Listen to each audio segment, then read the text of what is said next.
Hey guys, I'm Rain Younger, and this is another episode of Under the Radar, where we talk all things film and sometimes TV. And with me, as always, I have a wonderful panel of guest critics. We have Mr. Forrest Bennett. Welcome back, sir. Ready? Thanks for having me back on. Of course, always welcome. And through Zoom, Mr. Matt Roran. Matt Roran, welcome back, sir. Hello, always a pleasure to be here, whether in person or virtually. Yes, of course. You're always here. Your spirit is always in the show, so gotta love that.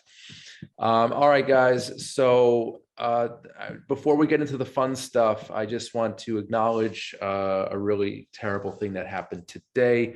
Actually, two things. There was a shooting in Brooklyn, and I believe 10 people were injured. So you know, our hearts go out to all the families and everyone involved with that. That was, I believe, in the morning. Yes. Yeah, that was in Brooklyn. And suspect is still at large as of this episode. Yeah, so hopefully the police will nab him soon, and yeah, he will face justice. And also another awful thing that happened today, beloved comedian and actor Gilbert Godfrey passed away at the age of 67. He had a lung illness he was battling, and he finally passed away, and I'm still in shock. Yeah, I know. I was like, well, I couldn't believe it. You know, this is like we've been getting too many of these lately, because this is like the Bob Saget, Norm Macdonald, like where it's like Louis Anderson. Yeah, like, you know, it's been happening very frequently, and it sucks. Yeah, and I feel like Gilbert Godfrey roasted all of them. yeah, like, wow, yeah, it's like oh my God, there's a killer on the loose, and they're all roast people. Where's Jeffrey Ross? Yeah, he was a legend. I really know him best from my childhood. Obviously, the Problem Child films and Aladdin. Iago.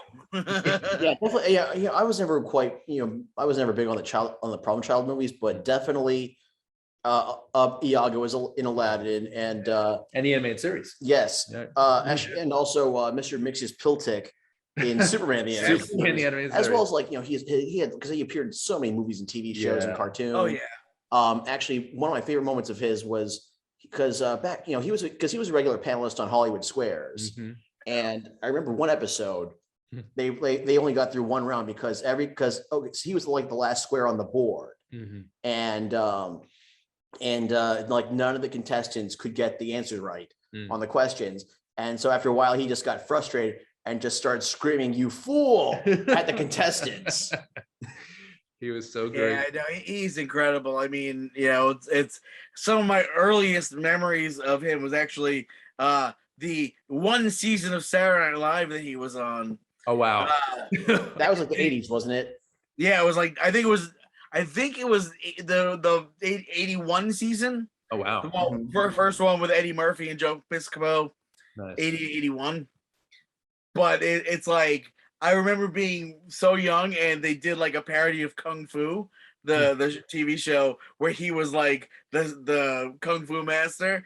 It was like, "You're so stupid!" Like, it was like, that. I mean, he was in so many movies. Problem Child, of course, and of course, being the only person to also do the Problem Child animated series. And also, Look Who's Talking Too. I remember he had and a very small part in Beverly Hills Cop 2. Yes, very funny. I mean, even he did.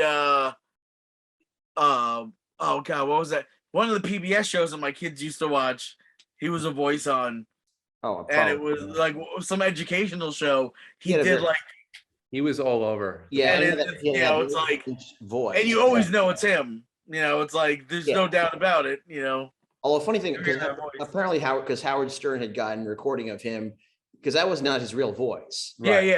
Howard Stern played a recording of his real voice. He's kind of like he had like a quiet, very monotone type. Yeah, voice.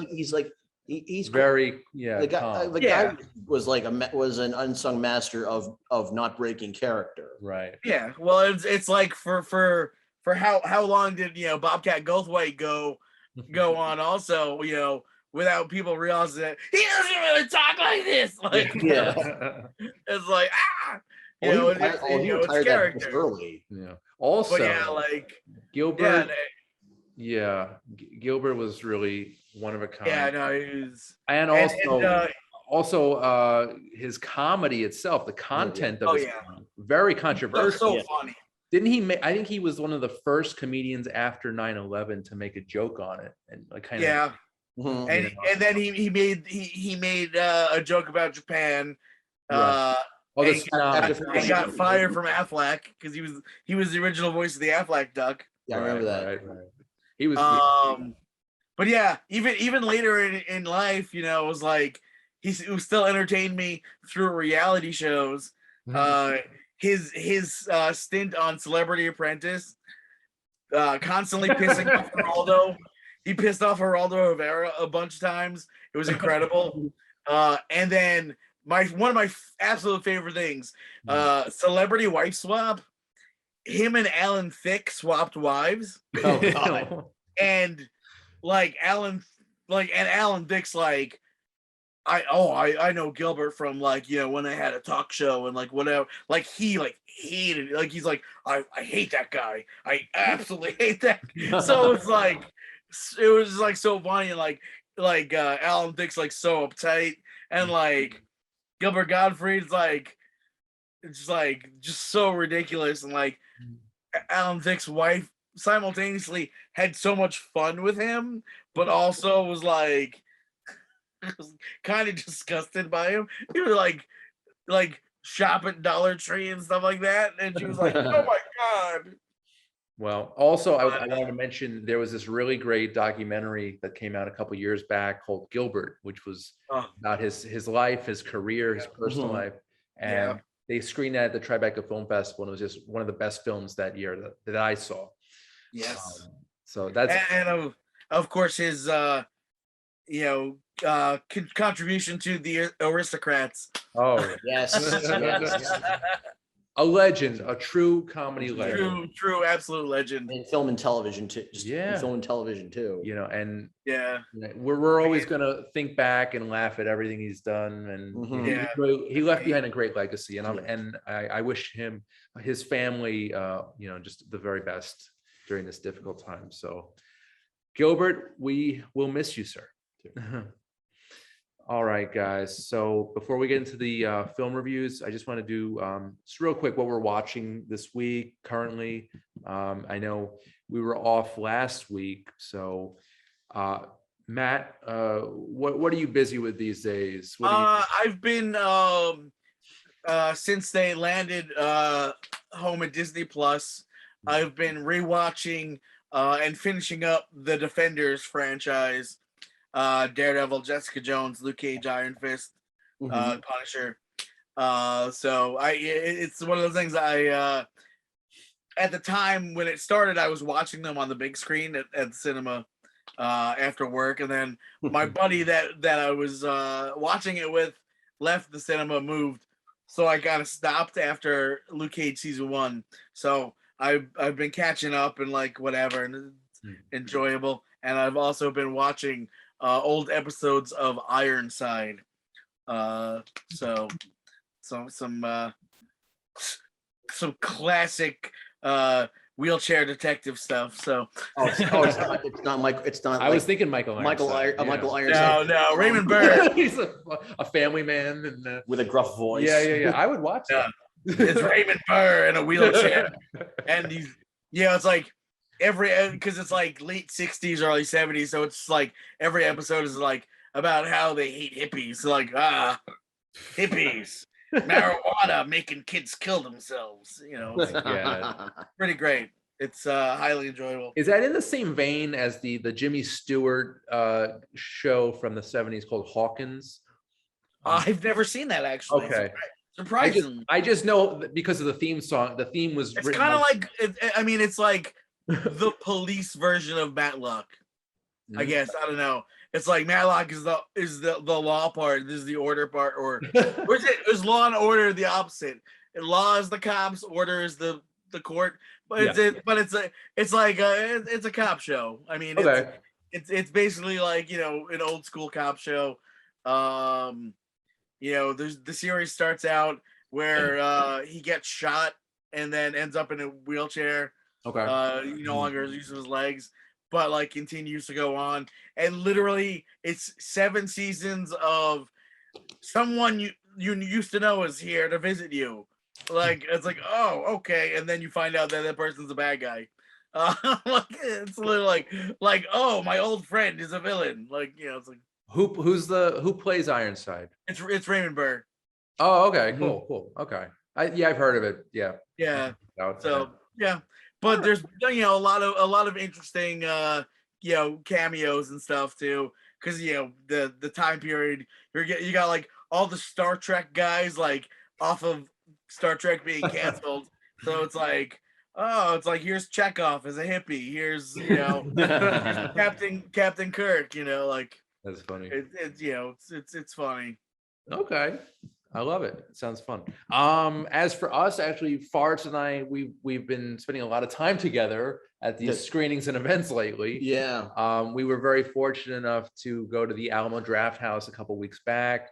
We saw Army of Darkness. Yep. Actually, I saw the whole Evil Dead trilogy. Oh, you saw all of them? Over this past month. That's awesome. But Army of Darkness, up until last month, Army of Darkness was the only movie in the Evil Dead franchise that I had not seen in theaters. So I was able to complete the stream.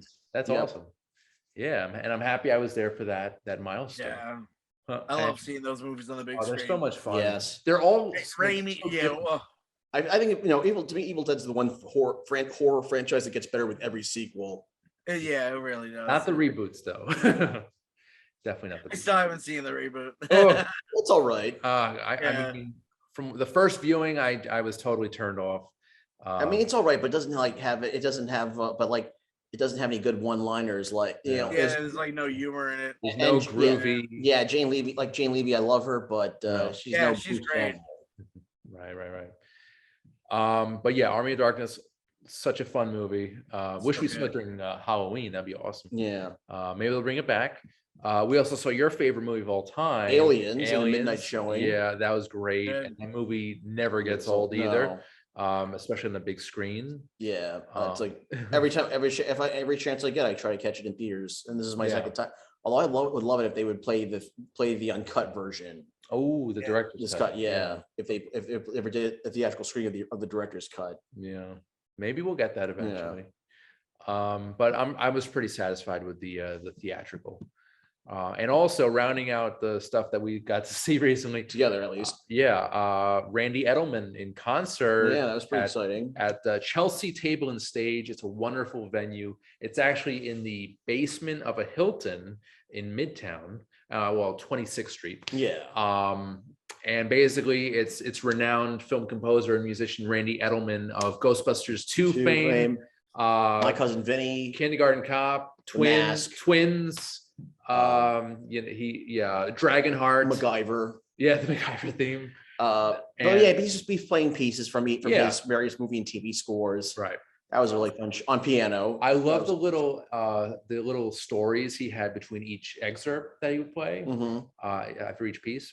It made the whole performance just very relaxed and it just felt fun, warm. Yeah. And so that was a lot of fun. It was actually my third time seeing Randy Edelman in person perform. The first time I was fortunate enough to interview him. That interview is actually on the YouTube channel, so check that out whenever you can. But this is our third performance, and I believe there's going to be some more coming up. So we'll keep you guys posted regarding that. And then as far as like what I've been watching, like besides, without you, I've been so far. I watched all 5 seasons of Head of the Class. Oh wow! Which I hadn't really watched. Which I had a vague memory of watching as a small child, but I decided to give it a rewatch. But with the recent passing of Howard Hessman, right? I decided to give it a rewatch. I think the whole. Great, very fun. Nice feel good show. Great theme. I think it's a much better high school show than Saved by the Bell. You think it's better? Yes, really. Definitely. To me, it's a feel good show like Saved by the Bell, but it's not as saccharine and also I think both teachers, like Howard Hessman and Billy Connolly, were excellent in their own right. And as besides that, I've also been now I'm trying to find a new show to watch while I work. Maybe Ironside. And then on the movie end of things, I saw a documentary called Dead Guy about a New Jersey hardcore band that like only put out like 2 albums in the 90s and then they broke up. Okay. That was really good. So it's about Dead Guy, the band? Yeah, the band Dead Guy. Shit, I gotta check that out. I didn't know there was a doc. Yeah, there's a whole documentary about it. It's really good. I saw it at Williams Theater in New Jersey. Oh, that's awesome. I also saw Shakespeare Shitstorm. Yeah. Which is from Trauma. Right. It is Lloyd Kaufman's last movie as a director. Oh, really? Yes. Oh, I didn't know he was. Yes, he's retiring from directing after this movie. That's crazy. Wow. It's basically a scatological take on Shakespeare's The Tempest. Okay. So a lot of literal bathroom humor, and as well, and they do quite a bit of skewering of. There's quite a lot of skewering of the pharmaceutical industry and cancel culture. Side note, I'm thinking of it's not a trauma film, but I believe it has kind of elements of a trauma film. The Greasy Strangler. Oh yes, I've seen that one. Very it's one part Trauma, one part John Waters. Yeah. It's out there, man. It's crazy. And then earlier today I did an in memoriam viewing of Aladdin for Gilbert Gottfried. Nicely done. As for me, I actually right before you came over, Forrest, I watched Swiss Army Man because the directors Daniels. They did a film that we're going to be discussing in a little while. Just to tie in what we're going to be reviewing. Yes. Head of the class, Ki Hugh Kwan. Yeah. He was one of the students. He was one of the students in the last 2 seasons of the show. Oh, that's great. That's great. Now I have to go back and watch. Yeah. That. Also, I almost forgot X. That's Ty West's X. That's another one I saw recently. Mm-hmm. About a porno film crew that gone wrong. Wrong. Yeah, a porno film shoot gone wrong. But you know what I liked about X? It kind of felt like an old school, late 70s, early 80s horror film, kind of straightforward. Yeah, very. It paid a lot of homage to the industry. Yes, it was like 1 part Texas Chainsaw Massacre, 1 part Toxic Avenger, 1 part Boogie Nights, and 1 part Home Alone. Yeah, and somehow Ty West managed to put all those movies together and make it work. Yeah, it was a lot of fun. It was freaky as hell, very disturbing in some points, but sit through the whole thing, it's worth it. For sure. And also randomly, because during the Randy Edelman concert, he mentioned Billy Madison. That I didn't even know he scored that. Me neither. So I actually checked it out, and I am in the middle of. It's on pause right now. I'm watching Billy Madison again, and just to hear his. Stop looking at me, Swan. Yeah. No, it's a penguin. Penguin. No, but there's a scene in the bathtub where he says, "Stop looking at me, Swan." Oh, my mistake. Yes. Shampoo goes on first. Shampoo is better. Conditioner is better. It leaves the hair silky and smooth. What a dumb. wonderful film. It's great. Yeah, so basically that's what I'm watching, and it's a lot of fun. So, okay, guys, let's get into our first review. We've got Sonic the Hedgehog 2, which is a sequel to the 2020 film, which I think is a lot better than this one personally. I actually like this one more. You like this one more? Okay. To me, I actually like this one more too. Really? Because I feel like they brought back a lot. They brought in a lot more characters from the games, like Knuckles and Tails. Yeah. Robotnik looks more like Robotnik in this one. I just think it was kind of all over the place. I feel like they definitely incorporate a lot more elements of the games. Right. It feels more like the game come to life in this one. So basically, here's the synopsis. When the manic Dr. Robotnik returns to Earth with a new ally, Knuckles, the Echidna, Sonic and his new friend Tails is all that stands in their way. And we've got pretty much the main cast from the first film returning. Ben Schwartz is the voice of Sonic. We've got James Marsden in a much lesser role here.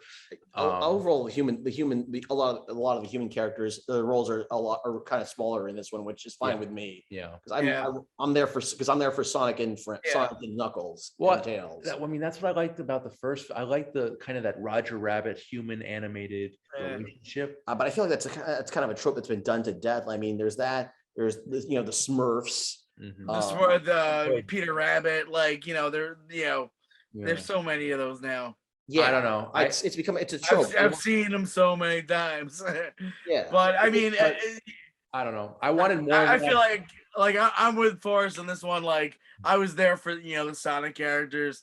Idris Elba, he killed it as Knuckles. Yes. I absolutely adored his performance. Yeah. Oh my God, he was the last person I expected to. He was the last person I expected to be Knuckles, but wow, I know his voice. When they announced that, I'm like, really? And of course, we have Jim Carrey returning as Dr. Robotnik, who I think is perfect in the role. Yes. Oh, he's really incredible. I haven't seen him, dive into a role this great in years. Me neither. Maybe since Eternal Sunshine. It's like he put it out there that he's retiring from acting, but he's gonna he's not definitely done. He's like, if something grabs me, I'll do it.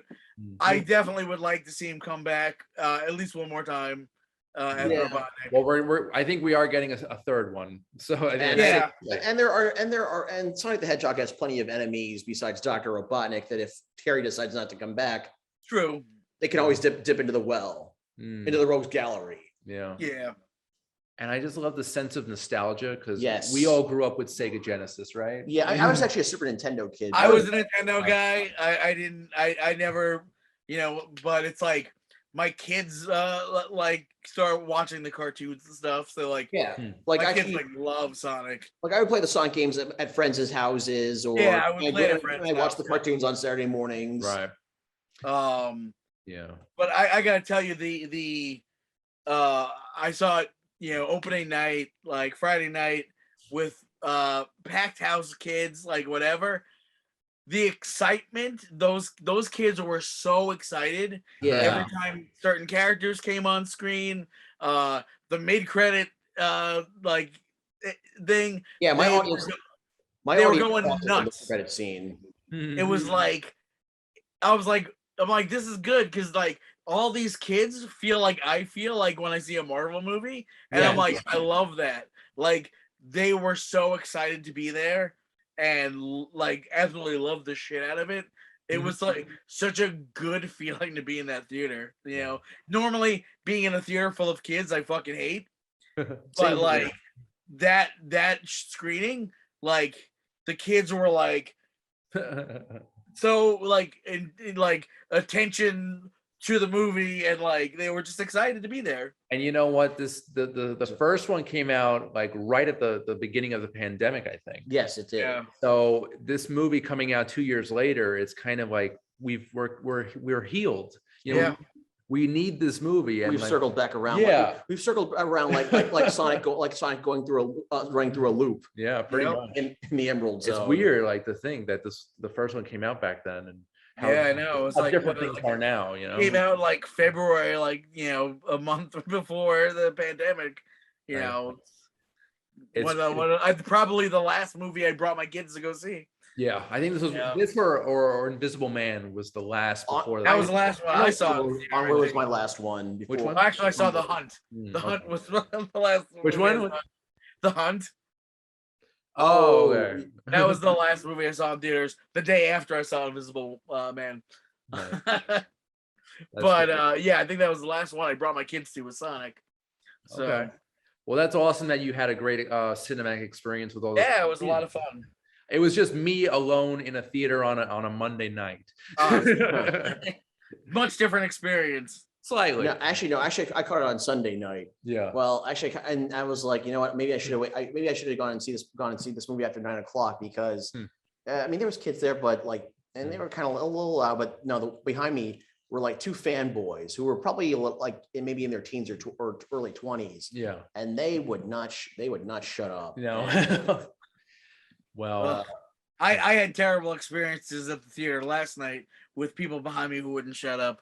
Ooh, but What is with yeah, these people? when I brought my kids to see the Batman, the Yeah. theater was full of teenagers that were like just running around, and Jeez. it made me so mad. I was so glad I had already seen Batman once. Same here. So, because if it was my first time seeing it, I would have probably like gone Batman on those kids. But I would just like, shut up, who's on you? Where do you think we're going? Yeah. Justice. Sit in your seat. It's like that scene when in Seinfeld when George he turns back to those teenagers like, stop kicking the seats and let us watch the movie. It's actually, it was funny because I kept looking at my daughter Tova, and I was like, oh, can I get she had Skittles. I was like, can I get some? And then I kept throwing them at kids every time they picked up their phone. I was like hitting them in the back of the head, and they're like, Well done. Oh man. so that was fun. But besides that, dude, you're at the theater. Shut up. Yeah. Enjoy a goddamn movie. There's no etiquette anymore. It's sad. Especially like if it's little kids, I get it, you're kids, you know, whatever. But it's like, dude, if you're like high school or older, you should know better. Yes. If you don't have the attention span to be at a theater, stay the fuck home. Yeah. Watch. Wait. It'll come on. It'll come on HBO Max 2 weeks later. Right. You can. Speaking of which, actually, when I went to see Sonic, my eldest daughter, who's now a teenager, asked if we could pick up one of her friends to bring her, and I picked this girl up at her house, bought her a movie ticket.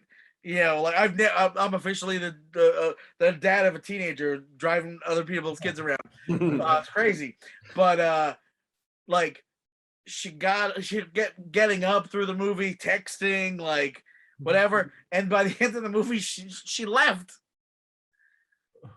And I'm like, am I supposed to bring her home? Am I responsible for her? And my daughter's just like, nah, she went home. All right, as long as no one's expecting me to bring her home. I'm like weird. What's with these kids and their attention spans? She didn't even tell. She didn't notify you. She didn't even tell me. Well, she told my daughter, but that's weird. it's fucking. Ugh. But kids. Well, about this movie, what was really weird to me was that I don't want to give anything away. I should have said no spoilers.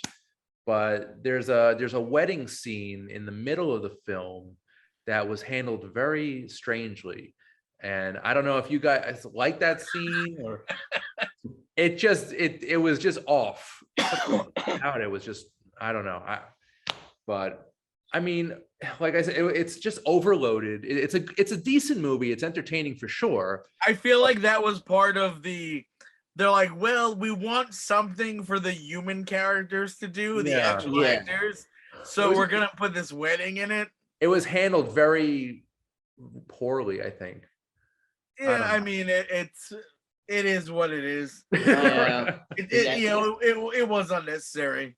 Right. But yeah, it does seem like there was just something because you got for whatever human characters carried over from the first non-villainous human characters from the first movie, for something to give for them to do. Right. To do.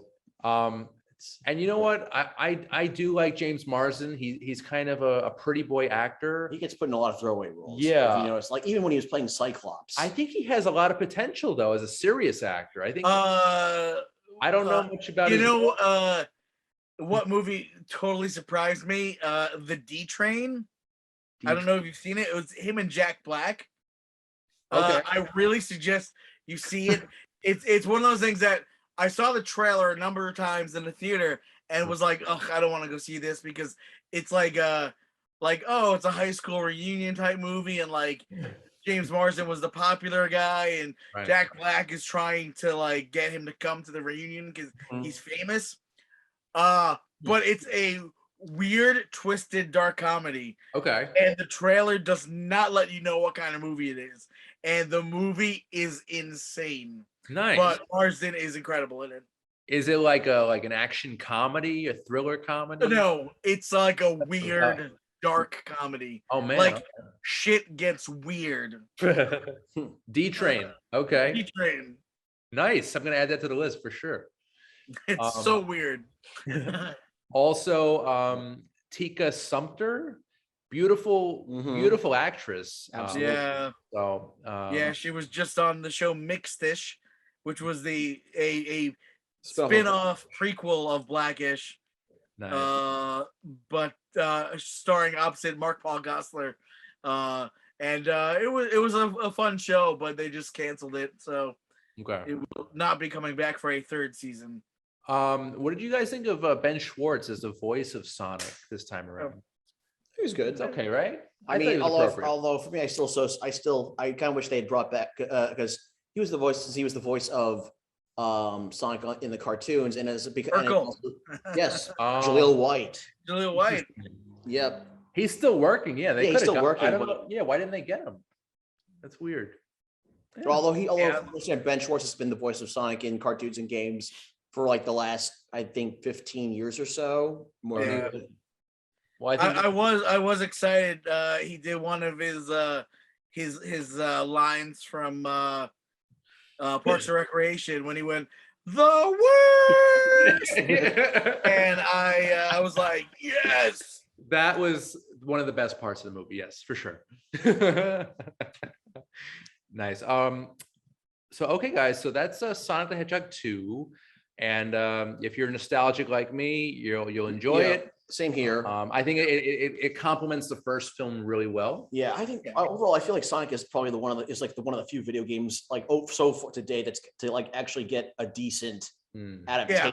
Yeah. Yeah. Because Definitely. it's the problem with a lot of video game movies Mhm. is they focus too much on trying to make the movies feel like the games Yeah. rather than focusing on making a movie. On And, a storyline. yeah, Right. Sonic actually has a story and also like maybe almost 30 years of lore like between the video games, the cartoons, and the comics Now, I believe we are getting an animated Mario movie coming up in the next few in the years, right? fall. Oh, this fall. Yes. Well, I still say they tried their hand at It's, rebooting live action. Yeah.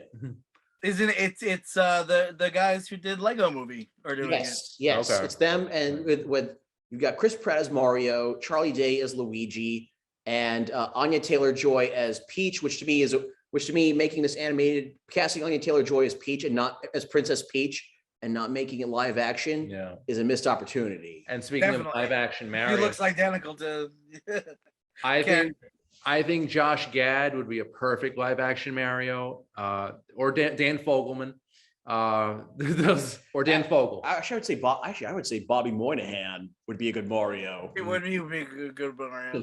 Yeah, but he has to be short, portly, Well, but also athletic. Bobby Moynihan. I would say Bobby Moynihan. So it's either Moynihan or Gad, but I think Jack Black is too old now.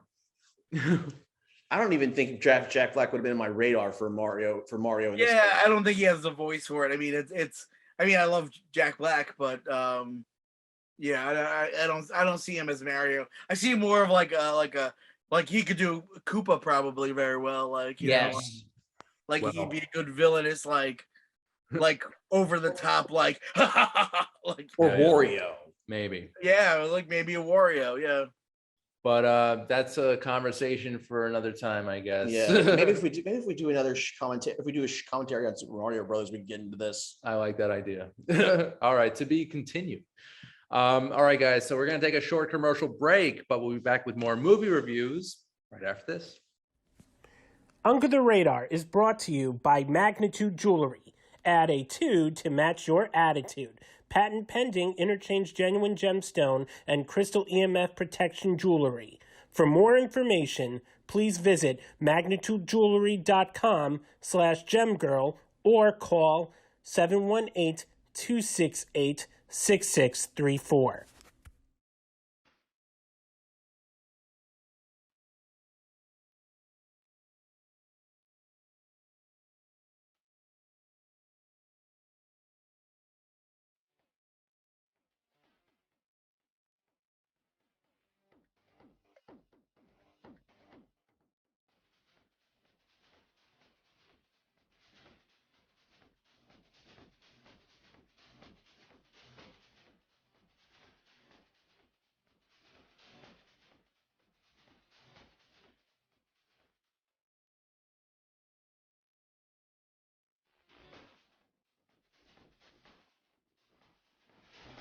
Hey guys, welcome back to the show. Randy Younger under the radar. My wonderful guests, Forrest Bennett, Matt Roran. Thank you guys. We're at the halfway mark, well, a little bit more. But our next film is it's also kind of a fun movie, kind of all over the place, but it is just so good. And I love it, every second of it. It's called Everything Everywhere All at Once. It's one of the newest offerings from 824 Productions. And it's strange, but I really enjoyed it. Michelle Yeoh basically plays a woman, a Chinese immigrant who is in charge of a laundromat, who gets sucked into a multiverse of her different lives, lives that she could have lived and will live, and yeah. And everything everything in between. It's so trippy. We've got Ke Huy Quan in his first major film role since The Goonies. Wow. I mean, he's done other things since then, like Head of the Class. Encino Man, he was in. I think Encino Man was the last movie he was in. Yeah, but he's never had a role this meaty since Data. Yeah. It's like Data and Short Round. You know, yeah, it's crazy. But I'm so glad that he's still working. He's a really cool guy. Actually got it. Actually, he was because for a long time he was working more behind the scenes as as a stunt coordinator in other capacities. Okay. He was saying in an interview, like he said that after the 80s, he had a hard time finding work as an actor because there wasn't a lot of roles for Asian actors in Hollywood back then. Right. And like in the wake of movies like Crazy Rich Asians, he decided to give it another go. Okay. And he's probably he's like one of those child actors who actually managed. He's definitely made that jump from like child actor to he got over that hump. That lull period. He missed the bad years of acting when he turned to drugs and go crazy. Right. He was in a movie. He was in a movie with Corey Feldman, who was a big druggie. Yeah. He didn't work with Haim, so yeah. I'm one of the main reasons I wanted to see this movie was for his performance. Yeah, no, I remember seeing the trailer for this. And I was like, "Is that who I think it?" And then I saw his name in the trailer credits. I'm like, "Oh shit! I got to check. I definitely need to see this." And also we've got I believe James Hong, Jamie Lee Curtis. Yeah, we got a wonderful Jenny cast. Slate, Harry Shum Jenny Jr. Slate, who actually looks gorgeous in this, by the way. She's not in it enough though. No, but Michelle Yeoh keeps calling her Big Nose. Big Nose. But yeah, she's great. James Hong, and then Stephanie Sue is the daughter. Yeah, who plays a pivotal role in this. Without giving too much away, she's great. She's really, she's a fantastic young actress. I want to see more of her. Yes. Written and directed by. She's. I believe she plays an old woman on Awkwafina's show, Nora. Oh, really? From Queens. Oh, that's fun. I think she plays an old woman, which is amazing. Because I'm like, where do I know her from? And I'm like, oh my god, she plays an old woman on that show. Like very one of her funny. grandma's friends. She's got range for sure, and her outfits in this are great too. Yeah. Oh my god. If this fucking movie doesn't win costume design in the Oscars this year, I think costumes, makeup, special effects, visual effects for sure should be. I mean, honestly, like I'm throwing down the gauntlet right now. Like I know we still got like 9 months of movies left or whatever, but this is a front runner here. I think this is officially on my top 10. Same here. I think it's on the top 10. Maybe even top 5. We found it.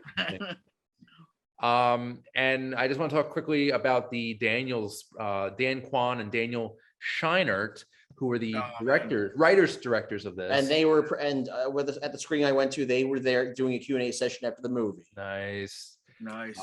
Their other big film, Swiss Army Man, which I mentioned earlier. Fantastic. They just got this brilliant visual style, and they really are the perfect directors to best use of Daniel Radcliffe in a movie. Yep. I love Radcliffe. I think he's great. Yeah. He was. I mean, him and Paul Dano in that movie. I mean, what what a remarkable pair of unusual characters. I mean, I was never a Harry Potter fan, but he's definitely his. Yeah, I've never even seen one. But he's definitely gotten a lot of interesting roles since Yeah, he put away the wand. yeah, for sure. The first thing I saw him in post Harry Potter was when he played William S. Burroughs in a movie, in a biopic. And I thought it was so phenomenal.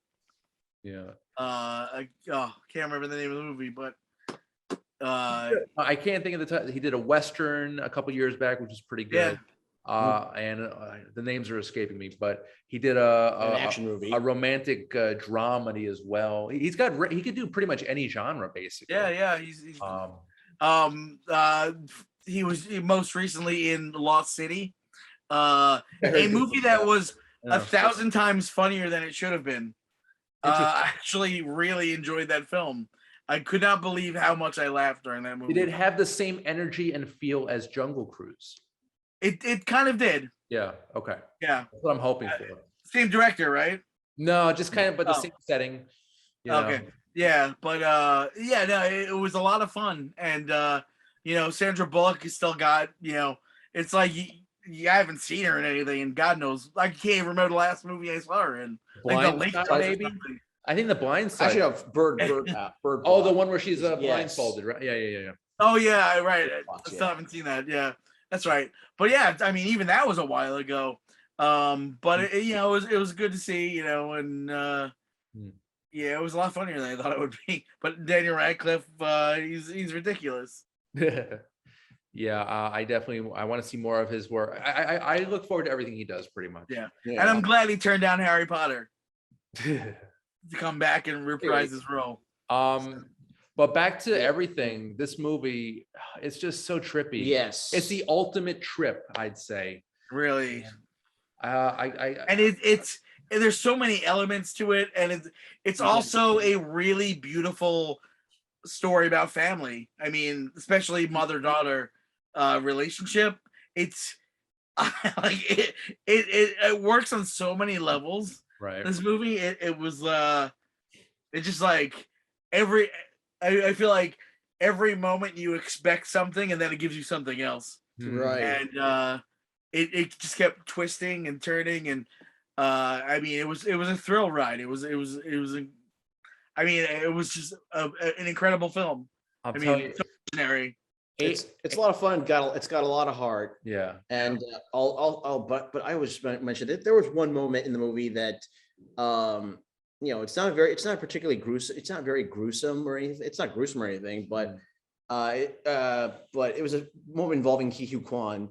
That it just made me squirm. No spoilers, and just thinking about it, I know, and this is from someone like me. I watch a lot of gory. I enjoy watching gory, violent horror movies, and this wasn't gory, but it was freaky. Yes. It was disturbing. Yeah. My whole audience was squirming at the scene. Yeah, that was different. Yeah, I think I audibly shouted. I was like, "Oh no!" No, everyone in the theater. Yeah, that one scene. That was the worst. And then there's just some shit in there that's like over the top hilarious. Yes. I mean, the hot dog fingers. I mean, hot dog fingers. Any of the scenes that take place in the world where we have hot dog fingers, or rocks. You know what? The only other director I can even imagine touching this type of movie would probably be Edgar Wright. Yeah, like Wright, or maybe like Gilliam in his prime. Ooh, yes, that would be insane if they did this movie in the 80s. That would be. If this was his follow up to Time Bandits. Oh, double feature with those two. Yeah, I love it. But whereas if I feel like if the Wachowskis had done it, there would have been a lot more It would have been a lot more. I feel like if the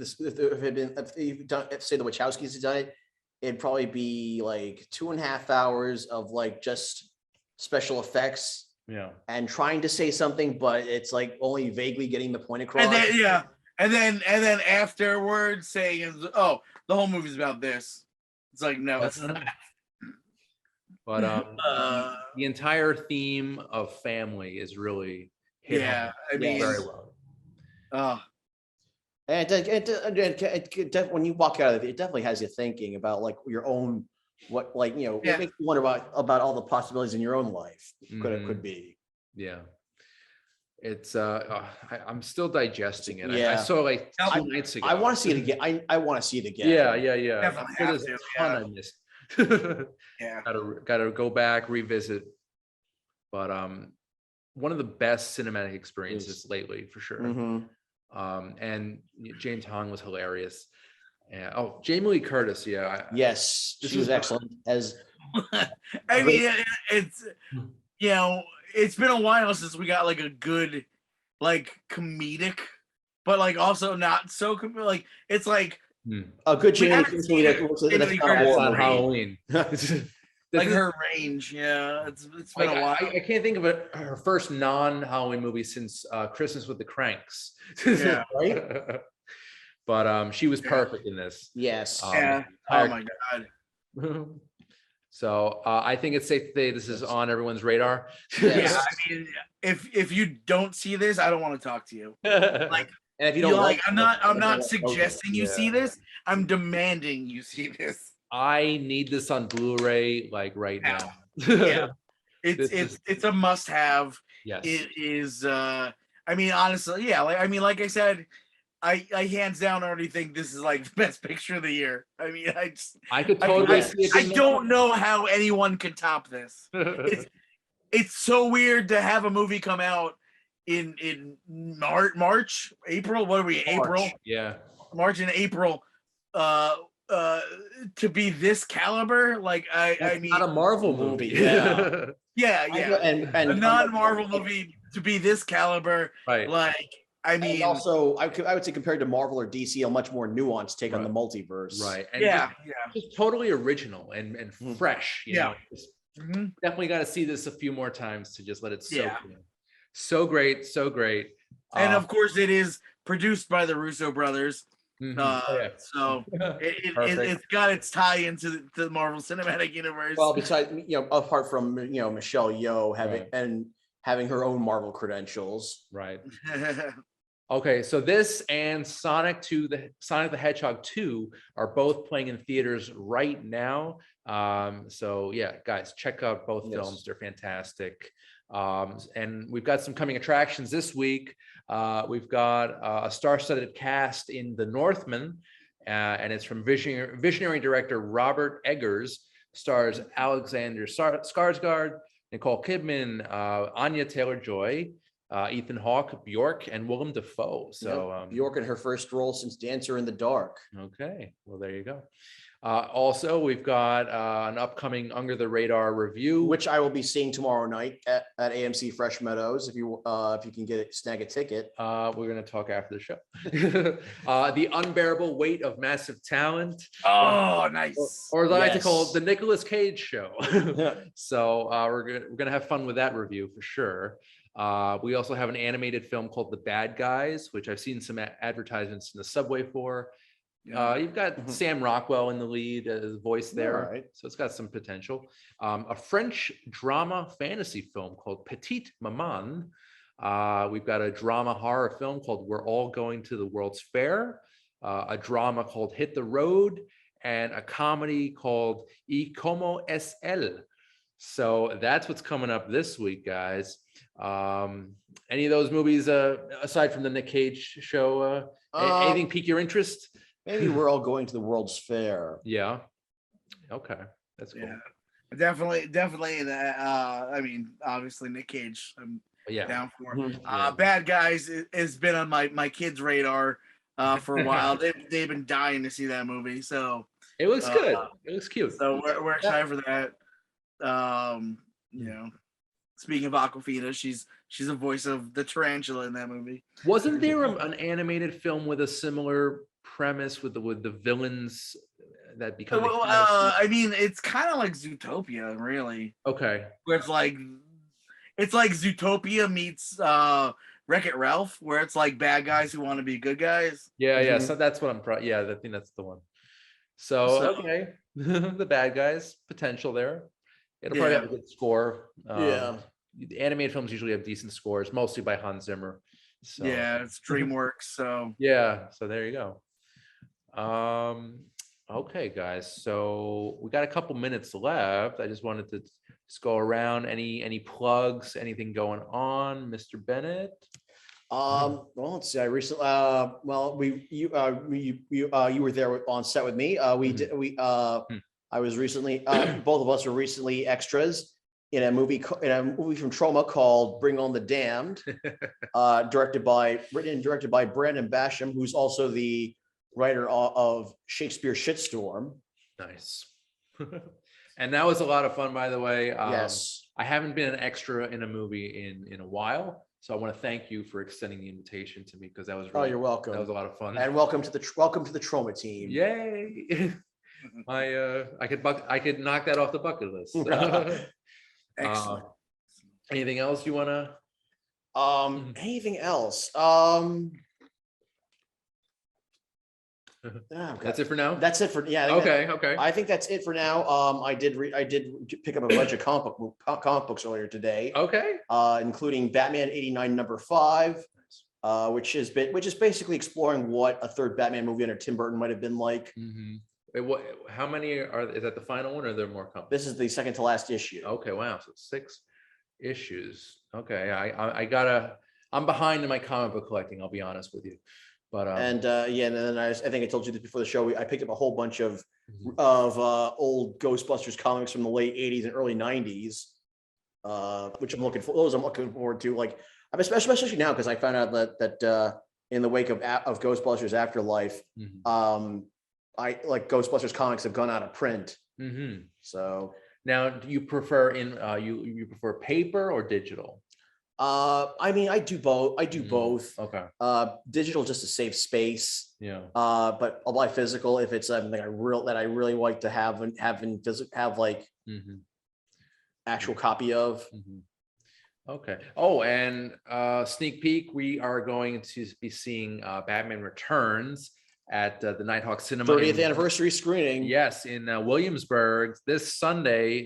There might still be tickets left, guys, so snag them while you can. And I just love this movie. It's just so much fun. Yeah. This would be the third time I've seen it on a big screen.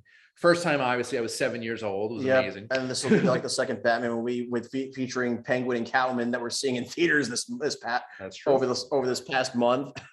Very different takes on the Dark Knight, but both amazing. As well as his foes. Yes. So that'll be a lot of fun. I just want to give a shout out to the Nighthawk Cinema, 2 locations, one in Williamsburg, Brooklyn, the other in Prospect Park.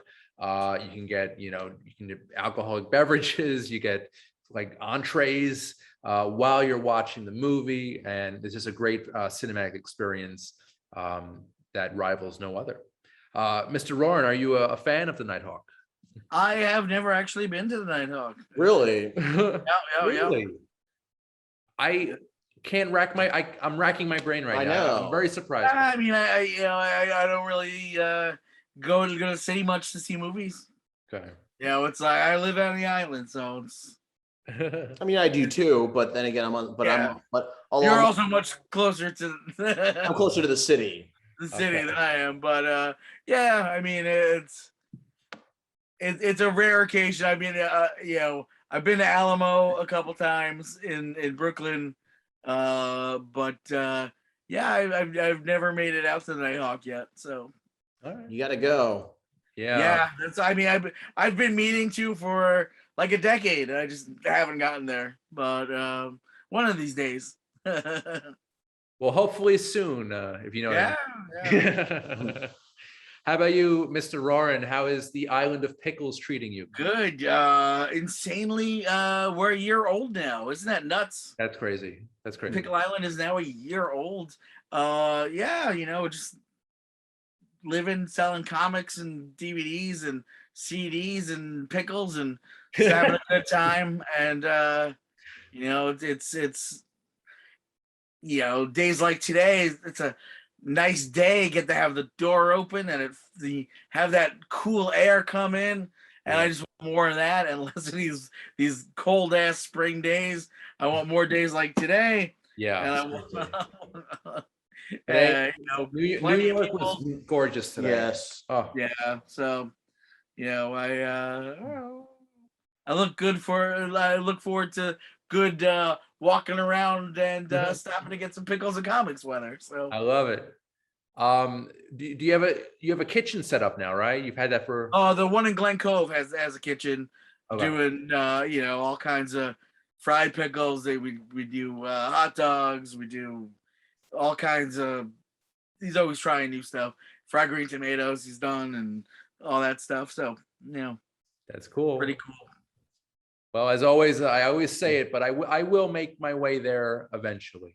I promise. Eventually. All right, guys. Well, I want to thank you again. This was amazing. As for my plugs, if you want to check out previous episodes of Under the Radar, you can just check out the YouTube channel Under the Radar. Just subscribe and share. And for new episodes of the show, you can tune in to Manhattan Neighborhood Network, the Lifestyle channel, also on cable channels FiOS 34, RCN 83, and Spectrum 56 and 1996. So check those out. We always have fresh content up for your viewing pleasure. So Mr. Bennett, Mr. Roran, thank you so much. This was great as always. Good to see you. And Always a pleasure. Always a pleasure. Yep. yeah, Same. I'll see you guys soon. All right, guys, I'm Randy Younger. This has been Under the Radar. Thanks for watching. We'll see you next time. Take care.